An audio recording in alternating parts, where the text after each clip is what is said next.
دانیشتوانی گەڕەکی گوڵان و گەڕەکی فەرمانبەران هێشتا چاوەڕوانی قیرتاوکردن و نۆژەنکردنەوەی گەڕەک و کۆڵانەکانیانن. بڕیاروابوو لە ناحیەی سیدەکان ئەم دوو گەڕەکە قیرتاو بکرێن، زێراب و مەزرای ماڵان بۆیان دروست بکرێت، بەڵام تاکو ئێستا نەکراوە.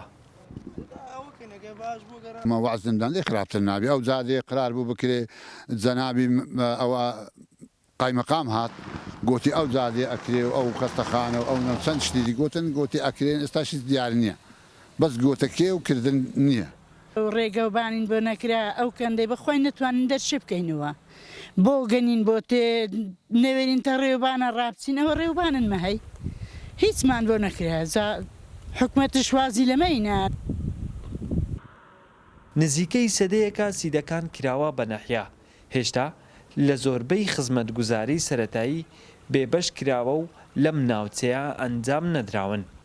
ئەو دیمەنانەش کەمتر لە 100 مەتر لە سەرۆکایەتی شارەوانی سیدەکان دوورن. سەرۆکایەتی شارەوانی سیدەکانیش دەڵێت لە هەفتەی داهاتوو دەست دەکرێت بە جێبەجێکردنی پرۆژەکان. نزیک 300 میلیۆن دابین کرا بۆ گەڕەکانی ناو سنتەری ناحیەی سیدەکان، لەوانە گەڕەکەی فەرمانبەران و گەڕەکەی گوڵانە. ئینشاءڵڵا بەپێی ئەو بادوادەچوونی ئێمە کردمان لە هەفتەی ئایندە دەست بە ڕێکارەکانی چاکردنی ئەو گەڕەکانە ئەکرێت.